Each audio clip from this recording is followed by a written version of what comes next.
Soon enough, summer would come round, and before you knew it, we'd all be off on holiday to Withensea, or With, if you're local. Back then, everybody went to Withensea. Nowadays, people go to lots of different places, so you're obliged to ask them, "Are you going anywhere nice?" But back then, there would be no point. "Are you going anywhere nice?" "I'm going to Withensea, what you on about?" What would happen then was, Mam, Uncle Sandy and me would pile into the STD's van. Having taken out all of the equipment, as well as the fish fingers, shoes, and most of the germaline, and Les would end up driving us all there. Tez didn't want to do it, because he'd reckoned he'd gone off Withensea, because he said he'd caught crabs there, which struck me as a good thing. And Des had been getting on Mam's nerves and wasn't trusted with the job. He'd taken to ruining her blankets and pillows by using them to dampen the process of beating out his frustrations, which was expensive, so Mam was having to charge him percussion. We kept some of the germaline in the van though, because we'd always go and visit Dad on the way and sneak some into prison, so he could use it as a sort of internal lubricant when it came to exchanging favours with the other blokes in there. Smooth his passage inside. You know, a means to an end. But I used to love Withensea, and I always felt there was something extraordinary about the place. I'm pretty certain the sea had healing powers for starters, because people were always leaving stuff on the beach like glasses, hearing aids and prosthetic limbs. If it weren't for the fact that he was too busy collecting money, I reckon Uncle Boot might have benefited from taking the waters at With. Mam reckoned that another part of With's magic was down to the fact that some of the population are made up of ancestors of shipwrecked sailors who back in the day had headed towards the lighthouse only to discover it was about a quarter of a mile inland. Like a siren, she said, luring them to their doom. Well, that all sounded a bit Greek to me, especially because if anybody in our family ever heard a siren, they'd run in the opposite direction. I mean, you wouldn't want to get tied up in any of that, would you? Mam also said that's why, when you get your sandcastle flags, there's lots of them from places you've never heard of.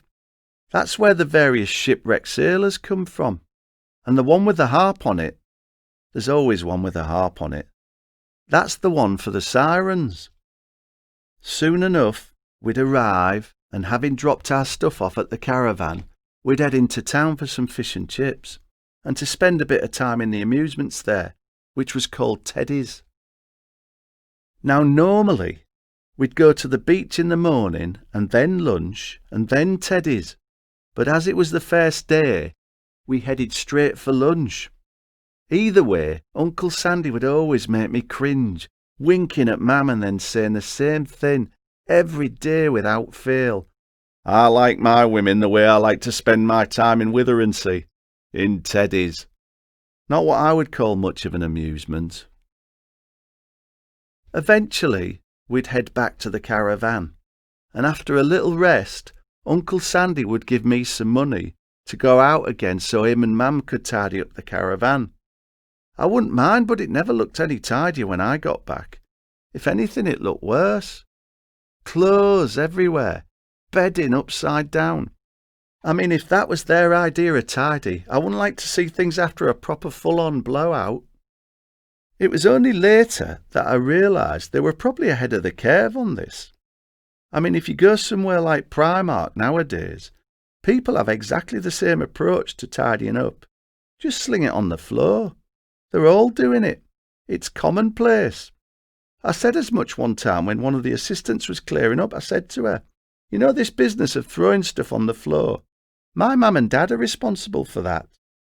I thought she'd be more impressed. She just gave me a dirty look. Probably thought I was showing off. So they'd be tidying up, and what I'd do was take a walk on the beach, maybe treat myself to a donkey ride. I realised that nowadays donkey rides are a bit out of fashion and a trifle uncool, but from what I could see, the owners always gave the impression they wouldn't put up with any silly behaviour from anybody. So much so that when I did see someone having a lot off to a donkey, they ended up getting brayed. They made a right jackass of themselves. But like I say, Witheransea to me is a magical place. Apparently the Beatles were so taken with Witheransea, they actually named an album after it, With the Beatles.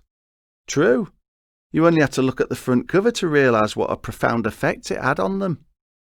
It's in there in some of the tunes as well, such as With a Little Help from My Friends, With In You and Without You, and stuff like Ticket to Ride, which is all about not being able to use actual money on some of the roundabouts.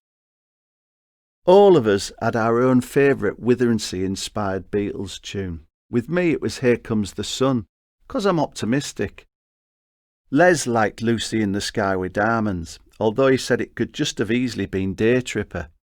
Des liked Octopus's Garden, 'cause he's a drummer. And Tez reckoned it had been Got to Get You Into My Life, but since he'd caught crabs there, he reckoned it put him much more in mind of Why Don't We Do It in the Road. Although with crabs, I reckon you'd be thinking more in terms of doing it on the sidewalk. But yeah, even to this day, I can't get enough of Witheransea. Do you know what? I've heard it said there are folk there have never been as far as Hull. I think that tells you all you need to know about the very specific appeal of the place. It's just wonderful.